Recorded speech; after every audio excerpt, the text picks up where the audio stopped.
Hi, everyone, and welcome back to another episode of Catholic Table Talk Podcast. It's the podcast where everything Catholic is on the table for discussion. Thank you again for spending your day with me at the table, whether you're watching or listening on YouTube or on Facebook.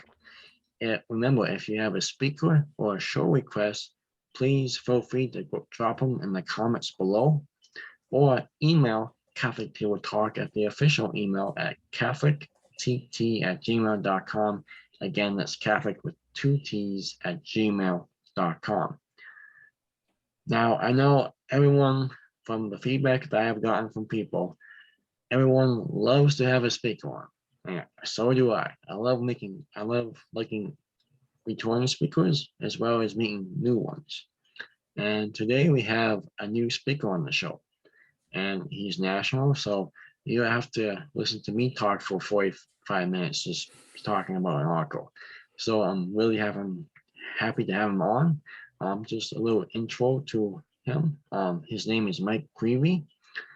He has a bachelor's degree in history from the Catholic University of America, and also a master's degree in theology and Christian ministry from the Franciscan University of Stewartville. Mike has also worked in Catholic radio, and he thoroughly enjoys podcasting on his podcast that we'll get into a little bit later at the end of the show. And one of the things I always tell guests is I'm so happy to have him on because they get to spend time with me, but they have to spend time away from their own lives and family to come on the show, which I got to be more thankful for that. So with that being said, let's welcome to the table Mike Creavey, Homeschool Connections instructor. Mike, welcome to Catholic Table Talk.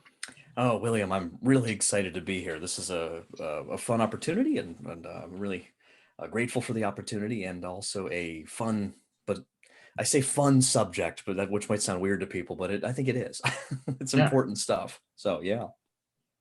No, it is fun, and I thought of that right when going down a list of things that you teach, and I thought that basically what came to mind, Mike, was it's going to maybe fun to learn about what we're going to talk about today, and we're going to talk about kind of the end of times that you have a course on Homeschool Connections that we can get to a little bit later too as well. So I know.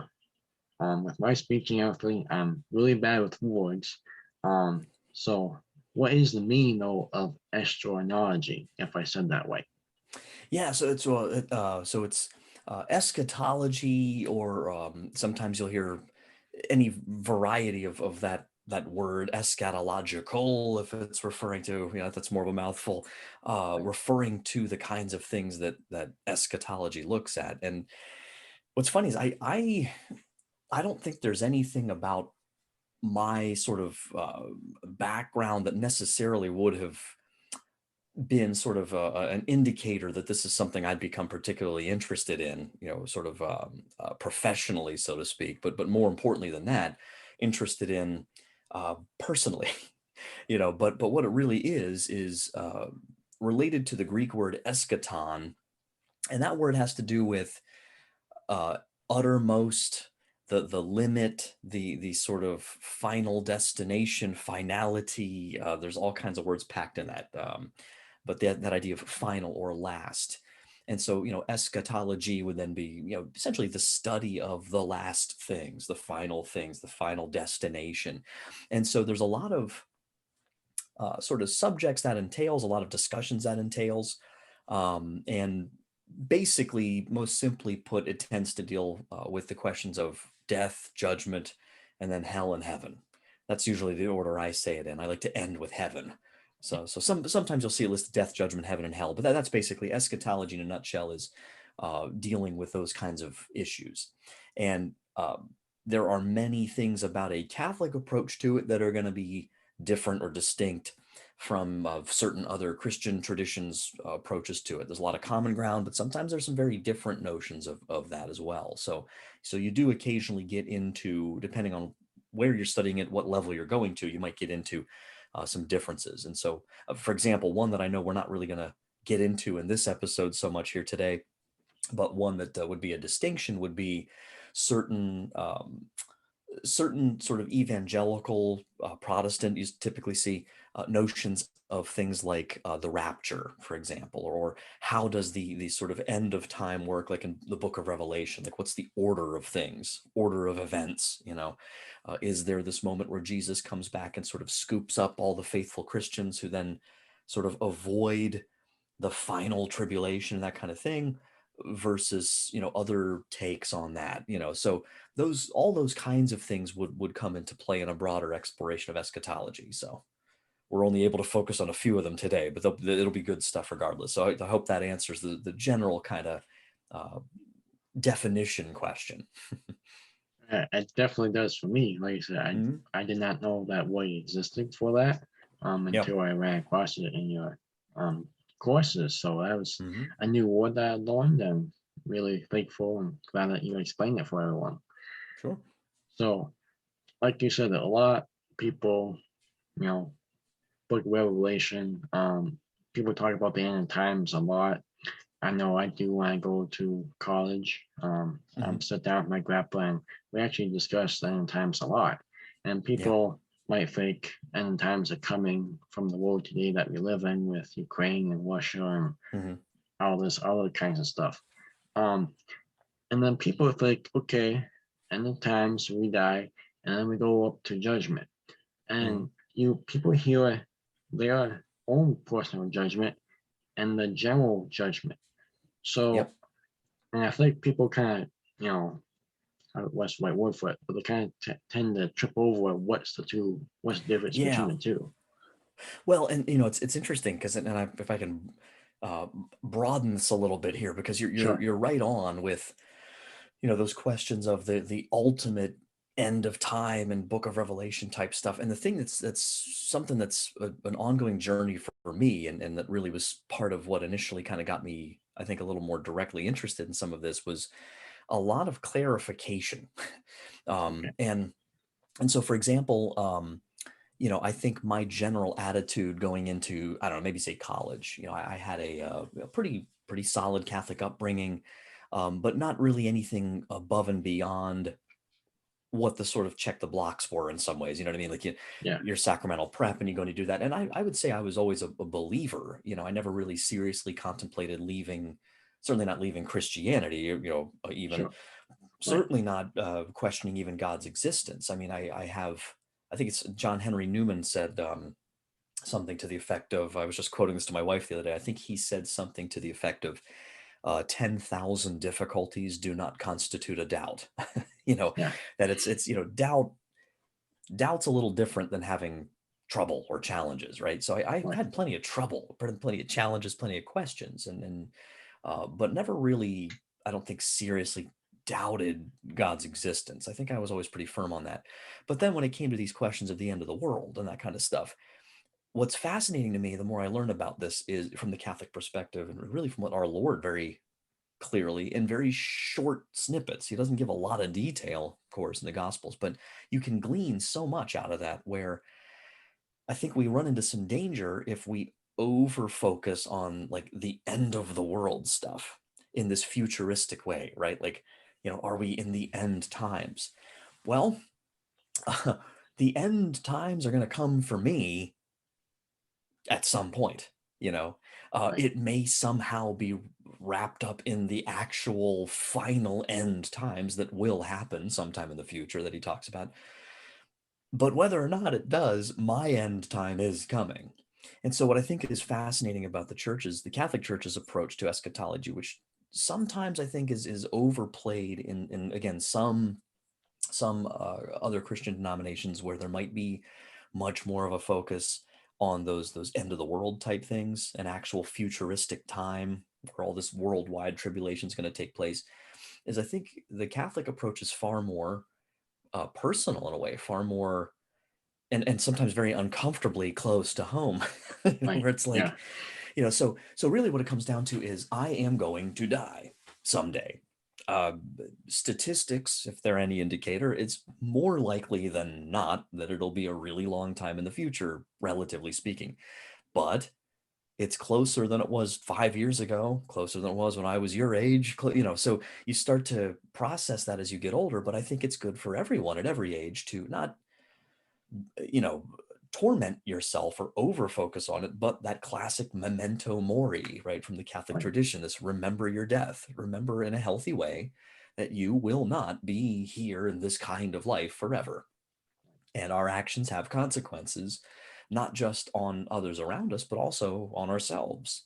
And so, what I see the more I've studied the Catholic notion of the judgment and what Jesus reveals about it is, I think there is, in one sense, something that most of us probably think of most of the time with it that's not quite right, or maybe flat out goofy, depending on what we look at. And I go over some of these in my course. With Homeschool Connections, we go in a lot more detail. I'll show some like newspaper clipping type, cartoon snippets of like a heaven and hell and judgment type joke. And they're funny, but they're always funny for me because they're so radically out of touch with what it really is, what it's really like. And basically the way I like to summarize it is this. Uh, Look at the angels and demons first real quick.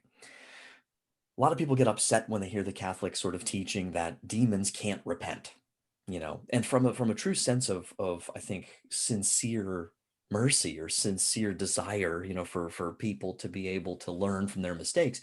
People get upset sometimes about that, like, well, why isn't that's not fair, right? Like, why wouldn't God give like the devil and the fallen angels like another chance?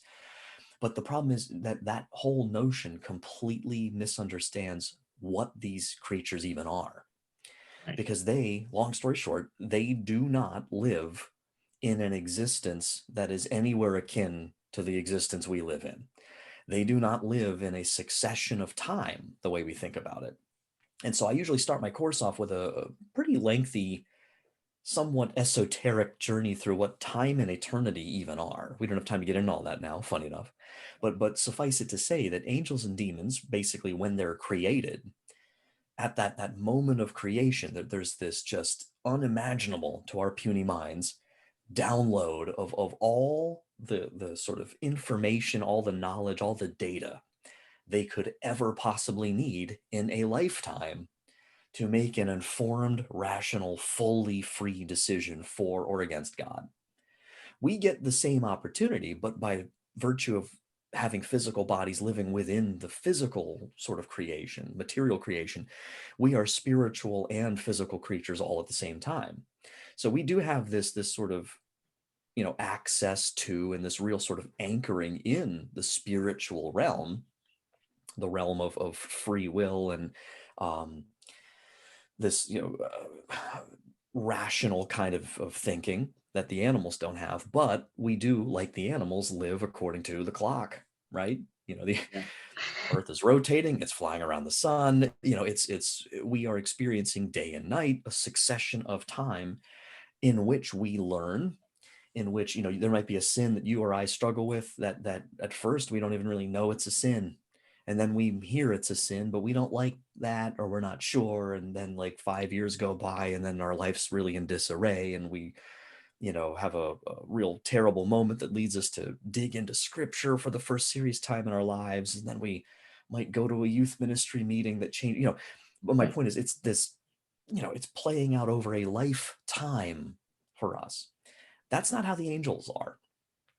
And so, tradition tells us that about a third of them, with that full download, that full absolute, their whole lifetime is present right then and there. They're never going to need or be able to really find more data that can sway their decision one way or the other. Two-thirds of them seem to have accepted the Lord, accepted and enjoy this life of service and dedication to Him and being part of His plan.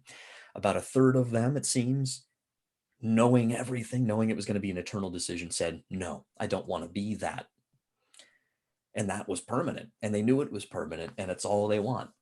That's all they can ever want. How is that possible? I mean, that's a huge mystery, Yeah. That So the is. bottom line is, and I mentioned that distinction because that's important. Then when you look at us, basically what we do through a lifetime, a human lifetime, is your being, the totality. This is wild, William. Think about this. The totality of your being isn't really present yet. Like you're spread out, right? There's part of you that's in the past in a sense. There's part of you that's in the future. That it's weird when you think about it, That you know. is, And so you are a creature that you do exist. You are real. You're here. God is holding you in being right now, but you are always, as Joseph Pieper puts it. That's another book I should have grabbed. The Catholic philosopher Joseph Pieper, who's really brilliant on these things. He points out that human beings are a creature who is a creature constantly in becoming mode, right? Like we are something, we are being something right now. That's sort of given, that's absolute, but you're also becoming something at every moment. You're never just stagnant. So your whole life in this mode of being, your whole lifetime on earth, you know, is one of both being something but becoming something a little bit different. And your choices affect that.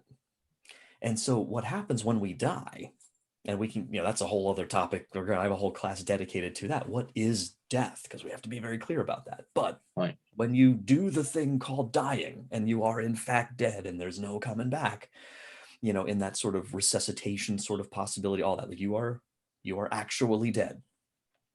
Your time of choosing is done. Whether it was, you know, 15 years or 120 years, you know, there's a totality of what you have chosen to do with the free will that God gave you, with the knowledge that you had genuinely had. God doesn't judge you at all based on what you didn't actually know. You know, we are weak, we're limited.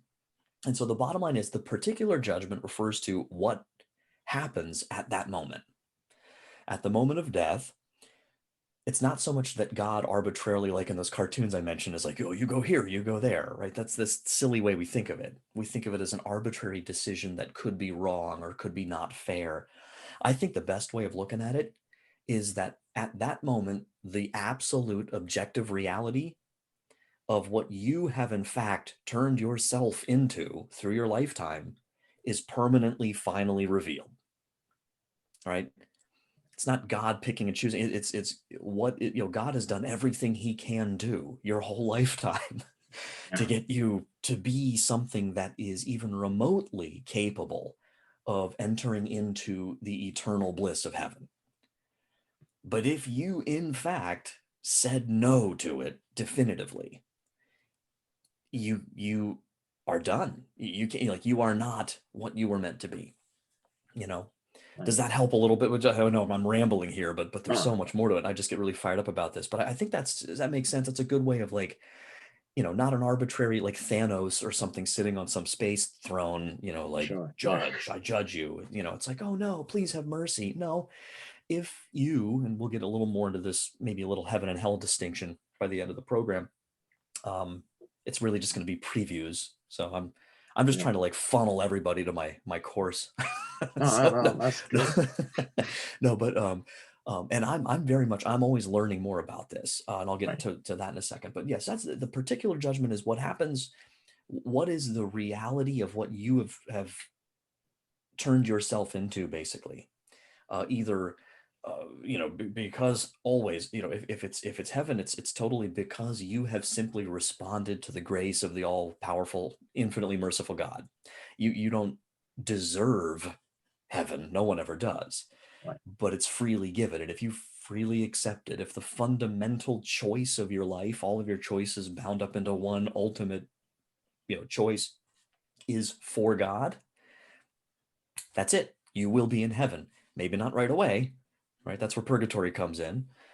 If you have, despite every last, to the very threshold, to the very cliff, you know, invitation from God, through the angels, through other people, all these ways He works, and you just will not accept anything other than yourself, anything other than this particular addiction, whatever, you know, you have essentially traded your personhood that God gave you for something less than that, and you will absolutely permanently refuse to be convinced of the truth, then that's hell.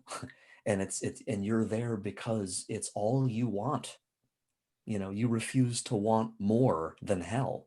And what's so scary to me about it is when you think about it that way, it's a lot more possible for like when I think about it that way, it's a lot more possible for me. It's a lot more like, oh wow, I could actually do that.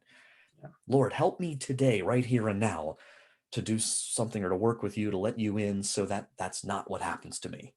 You know what I Right. mean? Yes, that And so, is. so that's why I love this way of thinking about it, because when this was really unlocked to me through various resources, and some of them I will mention later, scripture first and foremost, but that is, I think, when I really took it seriously, and when I really started seeing, wow, these caricatures of like heaven and hell, you know, that I can so easily dismiss or blow off, not so easy anymore. Like this makes a lot more sense.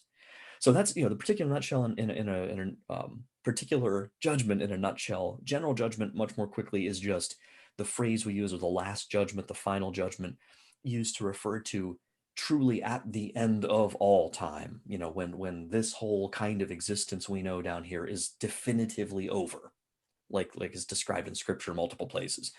Um, there is this moment, whatever it will look like, whenever it is, 6 months from now or 6 million years, like who knows. Jesus himself tells us, don't worry about when that is so much, don't get fixated on that.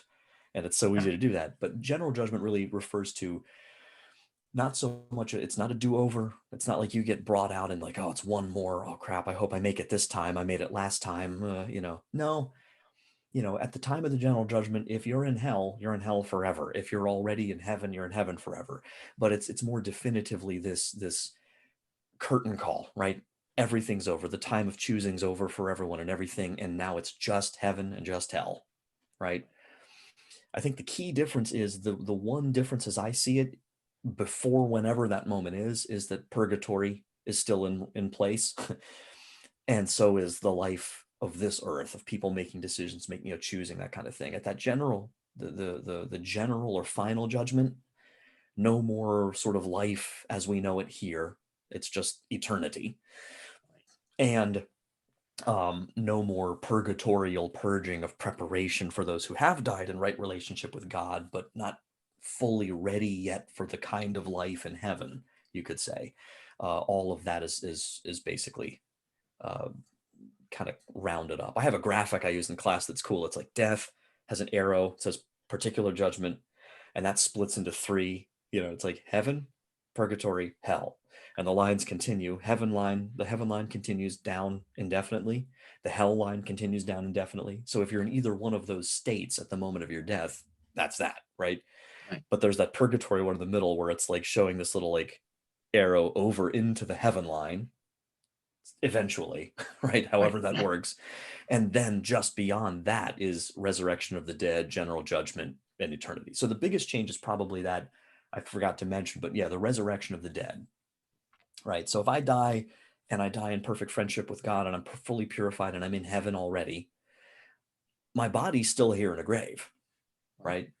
But I shame on me for forgetting that. That's the most important distinction, is that's the actual final resurrection, when we have our bodies that you have right now, fully perfected, glorified, reconstituted, like Mary in the Assumption, right? Except she didn't have that separation to deal with. We do, but then we're brought back together, and that's the big kickoff for the general judgment. Okay. So Awesome. that was a long answer, but that's believe it or not, that's the short answer. Yeah. Well, I can tell you're passionate about it, Mike, and Oh, it's yeah, fun. Yeah. yeah, And it's relevant. I mean, what's more right. relevant than like how you're doing today, you know? Yeah, it is. Yeah. And, and yeah, I mean, like I kind of get back to talking about random times a lot. It's just like, yeah, you don't have to worry about it, like Jesus said, because first of all, you should be hoping in Jesus Christ, Mhm. and you should just be trying to live the best life you can here on earth and not think about random times, because like you said, you never know when you're gonna die. um Right. One of my instructors at school, you know one of our kids said, I'm like 12, 13 years old and I'm scared to die away.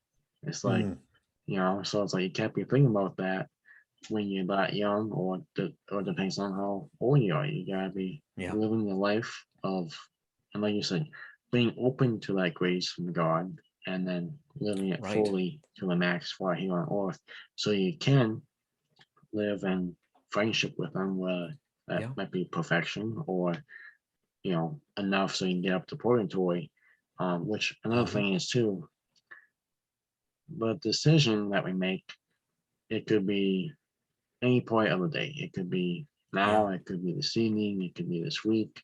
And that's why too, if people who are dying, that's why they call a priest. Now it's Mhm. their free will. They don't have to call the priest, right? But they want to go to heaven, they believe, so that's Yeah. why they call the priest. And Yeah. that's what really, to me, is really powerful about it, is that yes, we have a decision, but would you want to spend the rest of your time and eternity in hell, or would you want Mm. to spend it in the beautiful kingdom of heaven? So, Right. Yeah. No, but yeah, absolutely. Yeah. I mean, you did a great job though of laying out, and don't apologize, Mike. I mean, you did a great job, and like I said, you're Well, thank you. passionate, so Yeah, no, well, and there's so much, and if I may, because I know yeah, our next, I didn't want to interrupt you if you were going to set this up, but I know our next thing we were going to get into a little bit was that, why, how some people respond to this notion of even talking about some of these things, right? right, yeah, go ahead, And I've had, because I've had, and like I said, I think the key to a lot of it is it's just misunderstanding, yeah, or I'm very careful with how I do this because I'm sure that at some points in my upbringing, and I know of some, by the time I got to college, I had a little better sense of this, but I don't like to, do anything but praise my childhood, catechetical influences, like my CCD teachers at the school and that kind of stuff. sure, And because sometimes, we talk about bad catechesis. Yes, it's out there. yeah, But when it gets personal for me, I try to be a little careful because as a high school teacher now too, I'm like, look, what it's easy for me to say, oh, I read something in one of these eschatology books that I'd never heard before, and it's like this new revelation. I'm like, why did I never learn this before? Well, maybe I did, but I wasn't paying attention, to be fair. You yeah, know what I mean? Like, or maybe I yeah, wasn't really ready for it, or maybe the teacher tried and it was just a rough day. So there, just to caution people against immediately like throwing your teachers under the bus because maybe you right, don't yeah, remember it quite as accurately. And so so I try to be careful with that. But by the same token, I have been, and then more as I was beginning to teach myself a little bit, I've run into the attitude sometimes it's lay people, sometimes it's even clergy, where it's like, we don't talk about hell.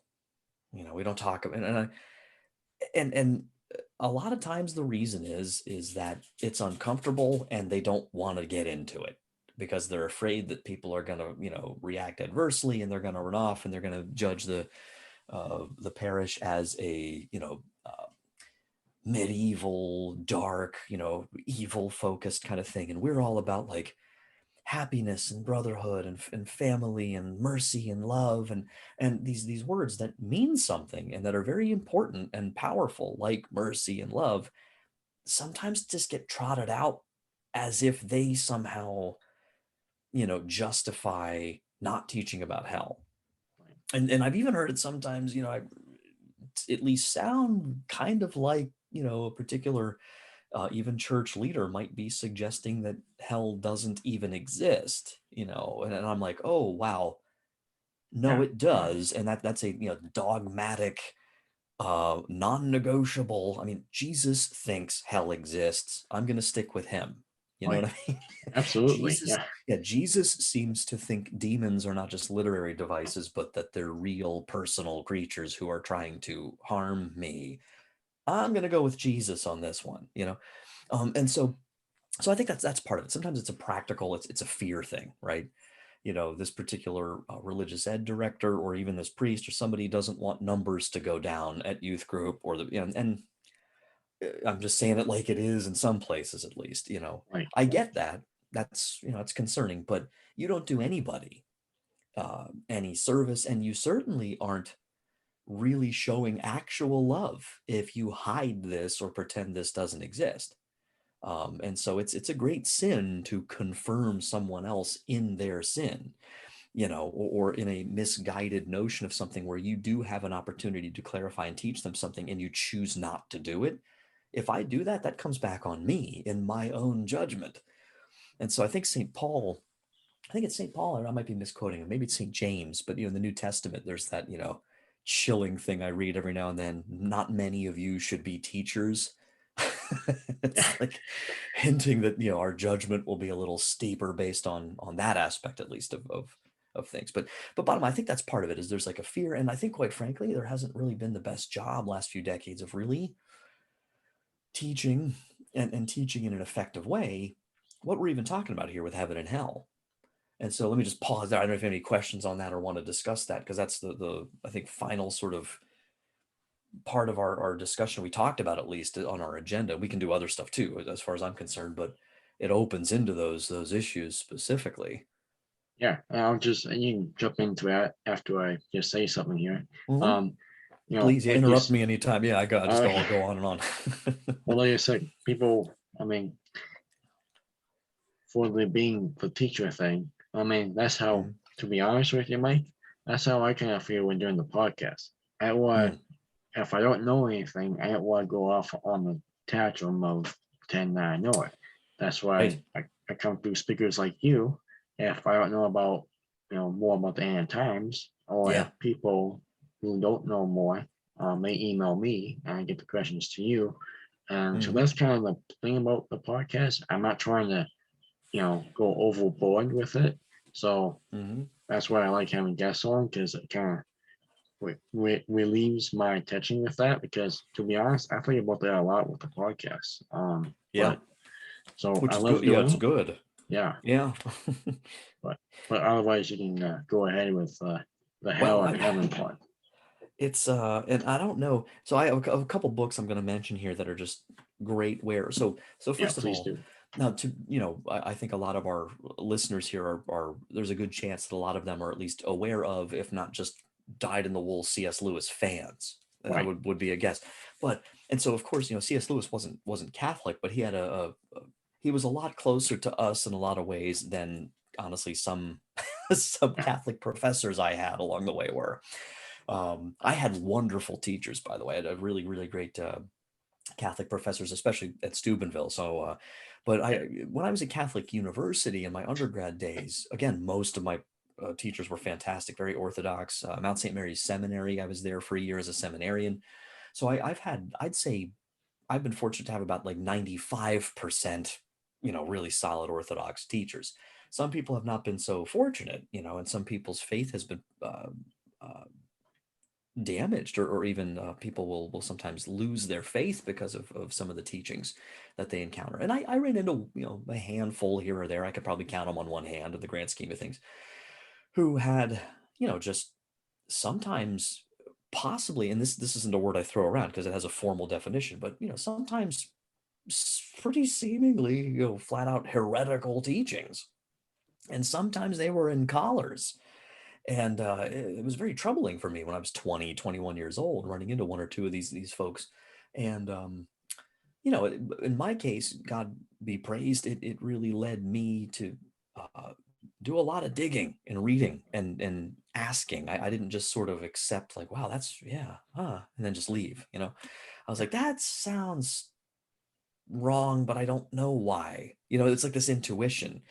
And then I'd read like, oh, okay, well, Augustine and Aquinas, and Catherine of Siena, and Saint Therese of Lisieux, and Fulton Sheen, and John Paul II, and like I'm going down the list, I'm like they say this, and Father so and so saying this, and it's like, uh, so that's something I encourage all of our listeners to, don't just believe it because a priest says it, but also, or sister, whoever it is, an authority teacher figure. Don't just believe it because I say it.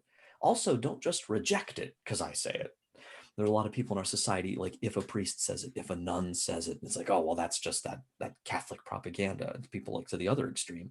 It's like, no, just, in general, it's good to, hear people out, think rationally, go do some digging, verify I think Ronald Reagan said, like, trust but verify.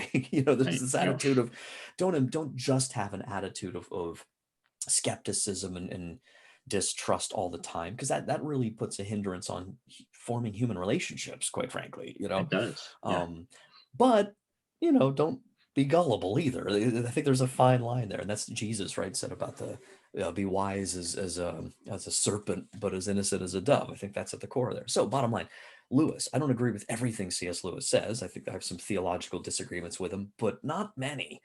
And I have two here. This is a massive volume. I'll send. This is just the signature classics, in one volume. And that's like his, Screw Tape Letters, Mere Christianity, Problem of Pain, A Grief Observed, and The Great Divorce. And The Great Divorce I love because I recommend that more than almost anything to people. If you just want to, it's short, it's a fictitious, if you're not aware of this, and I use this in my class as sort of a depictions of the last things segment, but I read it over and over and over again. I'm doing it as part of a book club thing at the school I teach at right now with a student. And for my money, I've never read anything. Maybe second to Dante's Divine Comedy, which I also have over here, but I'm not as familiar with all the ins and outs of that, quite frankly, as I am with Lewis's Great Divorce. But Lewis based the Great Divorce in some ways on the Divine Comedy. It's almost like his version of it, but much more condensed. And what it is this imaginary sort of bus ride of people from hell going up into sort of the you know the fields leading up into heaven. It's not exactly heaven itself. It's not quite purgatory, but it's this idea of them getting a taste of heaven and whether or not they'll accept it or not. And so to be clear, if you're in hell, it's because you have permanently locked yourself there forever. Right. But for the purpose of this book, to explore the psychology of what that might look like, or the path that you might be on to get to that state, and just how realistic it is, I can't think of any better book I've ever encountered than that one.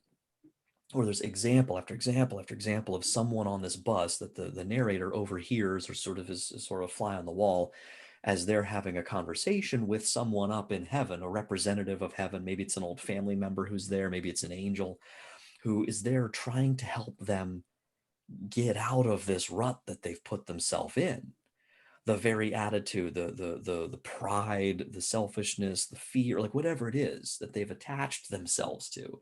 It's very much like the psychology of Smeagol and Gollum, right, in Lord of the Rings, where he has so poured progressively more and more his personhood, his I, as Dr. Peter Creavey likes to really put it, right? Capital letter I. He's poured that ability to say I into this thing so much that there is no him anymore. He's a split personality. He says we all the time, right? Don't let them hurt us, precious. And Dr. Kraft, I love likes to put it, he's given his preciousness over into this thing that's now the precious. So if that thing gets destroyed or goes away, there's no him anymore. And that just, it's so Lewis is brilliant. Tolkien's brilliant for the sort of that psychology of damnation. And the other one I'd mentioned just briefly, The Last Battle, right? The last book of the Narnia series, where he explores some of those same themes in like the characters of the dwarves, who are all focused in, they're sort of these damned characters at the end, and they're sitting in broad daylight, but they're in a circle faced inward.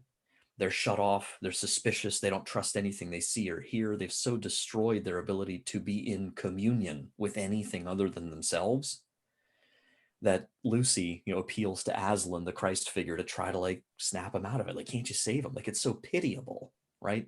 Like, they're not these big, scary, fire-wreathed demon. No, they're just ash heaps of what they were meant to be, and it's sad. But that's what they've insisted on being, and they will not be taken out of it.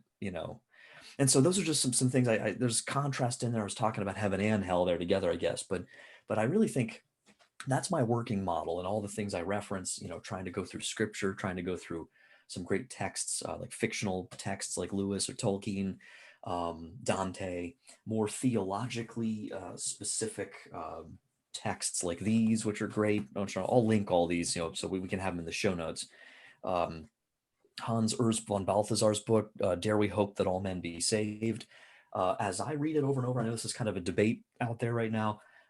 I don't think he's not advocating for what's called, here's a big word for you, apokatastasis or apokatastasis.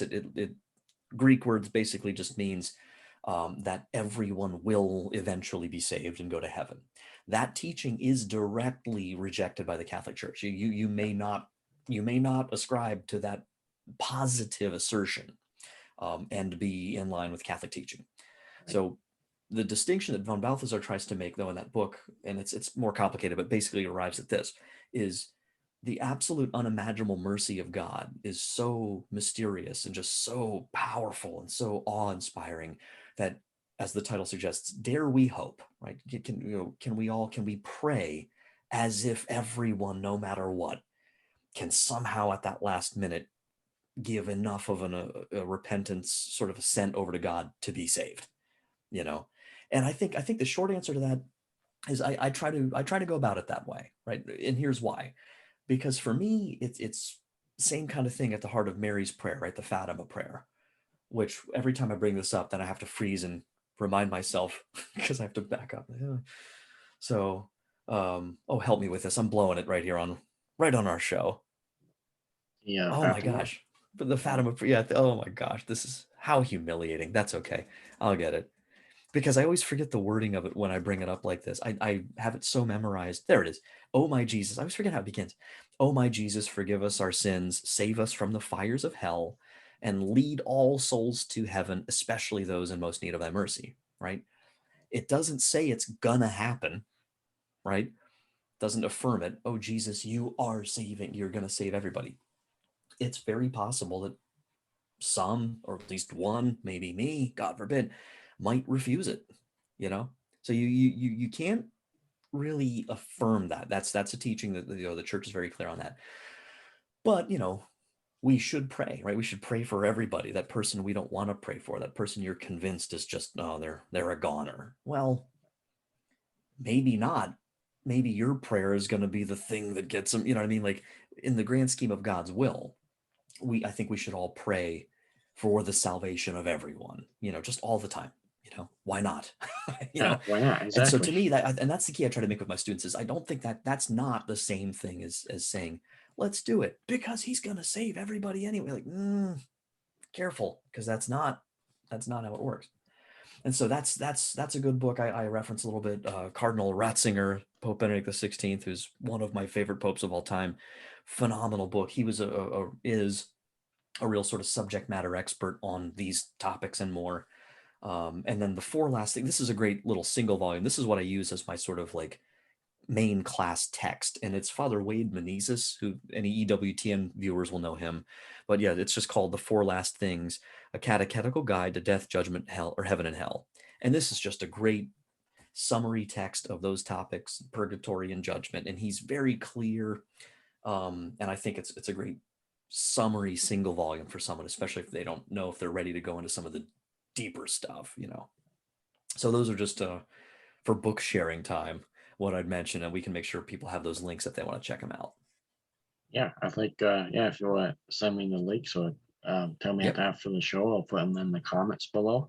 absolutely. Um, and yeah, there's a lot of great info there. Just trying to think about it more. Yeah, It's people like a don't fire like hose. Yeah, it is. just It's people are gonna watch this or listen to just be like, what just happened? So no, it's all start point stuff, right? There's plenty of ways to go deeper. like there is. That's where I'm like, should I should I go deeper in this subject or this one? And he kept going, and it was really good. So, but yeah, basically, like you said, we should pray for people because, like Jesus said, pray for your enemies. So I mean, Hmm. that's a huge one.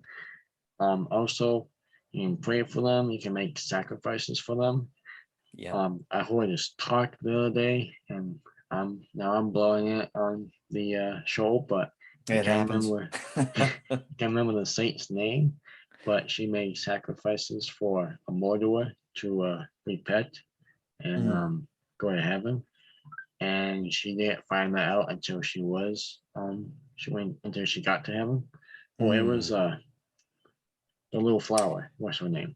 Was it Therese? Was that Saint Therese? Oh Therese. yeah, because Yeah, I was thinking of Maria Goretti, but that was a different circumstance because she was of course murdered, but prayed for him, and but that's, yeah. So I forgot Therese, yeah, as well. so I mean that's super powerful. I mean she Yeah, made sacrifices for the murderer, and yeah, he welcomed her and he thanked her yeah, really great in heaven because he got to heaven and yeah. she thought those sacrifices had to deal with it, and they really did. So Right. don't think you're too little or too average. I think a lot of Catholics Mm-hmm. like, I'm just kind of an average Catholic who shows up to mass mic every week and I go through the Mm-hmm. motions and that's it, you know. No, Yeah, you can pray and make sacrifices throughout the week that can help other people absolutely. and more souls reach to heaven. So Absolutely. Yeah. yeah, Yeah. And so we like should. we should, yeah, that's what we're trying to do. So I Yeah. mean, it helps our judgment if we can do that. Because if we don't do that, Jesus, God be like, what did you didn't make any Yeah. sacrifices, you know? So Right.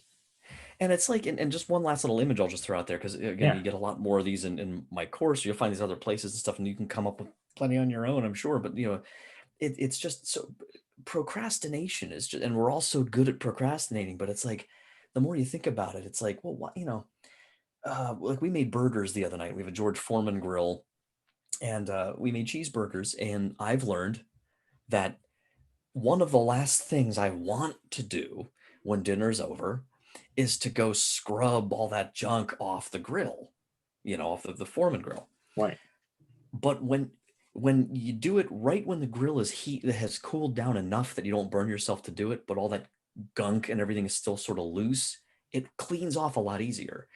If that's I wait till after the girls go to bed, or if I wait till the next day because I'm like, I don't know, I'll just get it later, that stuff gets so much harder to scrape off, right? It gets crusted, and then the effort from me is, it's more rigorous. Well, that's like our lives. If we just, you have whatever it is, you have a gambling problem, you struggle with lust, you struggle with anger, whatever it is, right. there's always a little bit more, if we're honest, that we can do to combat that with the grace, always God's grace, but like do it today, like don't, Yeah, because yeah, you may die in the friendship with God. He wants nothing. He wants you more than you want to be with him. You know what I mean? Like he wants you saved more than you want you saved by definition. If you get to heaven, it's completely because he has done most of the work, all of the work with his redemption. But you have to participate with it. You have to let him do it. You have to let him apply the remedy to you. And the longer you put that off, the more rigorous, the more painful, in a sense, the more suffering it's going to entail. And that again, a whole other subject. Purgatory. There's so much more we don't know about it and how it works than what we do know. A lot of purgatory type stuff plays into legitimate haunting or sort of supernatural type, like some of those kinds of things are can be some sort of manifestation of that process going on. One of my favorites is there was a nun I heard about, where this like ghostly phantom of her would appear in the loft in the convent every night. This was for like decades, every night, to do like office of readings, or in the middle of the night with the sisters. And the story was that she blew off her liturgy of the hours during her lifetime. She wasn't wicked. She wasn't, some sort of serial killer or something, but she didn't really love, and to the extent she was meant to. She didn't really take that vow fully seriously that she made to pray in communion with her sisters. So part of her purgatory was to, okay, well, we'll do it now. So she's, and there were multiple reports of the sisters that would be like, yeah, that's Sister Agnes or Sister so and so. It's like this ghost Really, of this nun up in the loft. She's not there to like shake chains and stuff. She's just, okay, well, all right. And I'm just right, like, that's the mercy of God. And it's not punishment so much as it's good for her to pray in communion with her sisters. That's part of preparing her for what the communion of the saints is like. And she wasn't quite ready yet, so yeah, there's things like that that are interesting. Purgatory is a whole topic in and of itself. and maybe we'll have to do more on purgatory sometime, man. I'm happy to come. Yeah, I don't want to go way over on you here too. I'm happy to come back if we want to go deeper on this or something else anytime. But, well, thank you for that, and that's why people, everyone out there listening, I mean, that's why you go to church, you receive the Eucharist, you go to confession, because you don't know the day or the hour that the Lord calls you home, and in that Hmm. moment, you want to be in really good relationship with God. So at least you can get to Yep. purgatory, and then you can go to heaven. And Yeah. let me just throw in one quote, Mike, too, Oh, from please. Yeah. Gary Machuda. He said, Yes. if you shoot for heaven, you end up in purgatory. Well, if you shoot for Right. purgatory, you end up in heaven. So shoot for purgatory, he says. Right. I like that. Yep. Yep. So, well, Mike, really good job today. Yeah, If you want thank to talk you. about your classes and your podcast, go ahead. Oh yeah, just real quick. So I have a growing list of classes, the Homeschool Connections, the Eschatology one's coming up here at the time of this recording. It's coming up in the fall of 2022. It's March right now as we're recording this. I have a summer course that registration's going on right now, just a short one on the a growingly, an increasingly favorite topic of mine, the Sudarium of Oviedo and the Shroud of Turin. So that's a short course, end of June, if you want to sign up for that. It's called Shroud and Sudarium. And then I have one I'm kind of in the development phase on the prophets. So an overview of the Old Testament prophets that'll be spring 2023. So, but I've got other ones, pre-recorded. You just check me out on Homeschool Connections. You can get all those links. And then my website, I'll just give it out. Everything else is over there. You can kind of scope it out for yourself. It's thegraciousguest.org. So yeah, thegraciousguest.org. It's behind me on the wall there, but on YouTube, just look it up. You can subscribe there. So yeah. I'll send the link to your website, Mike, on YouTube and Oh, great. Facebook so people I can find it appreciate that. easier. Yeah, Yeah, well, I sure. mean, I appreciate you coming on, Mike, and I My thank you, pleasure. thank you for spending time with myself and the listeners on the show. And I hope to have Yeah. you back on the show sometime. Oh, anytime. Yeah, I'm in. All Thank you right, so much, well, William. no problem. So that's Mike Creavey, everyone. Like you said, if you're watching this in time for his classes, go sign up for them. Or remember, you can find his recorded classes on Homeschool Connections too. Just look up the recording classes Yep. and go look at his website. All right, that is it for this week. Thank you again for spending time with Mike and I this week. I hope to see you next week at the table, same time, same place at Catholic Table Talk Podcast. It's the podcast where everything Catholic is on the table.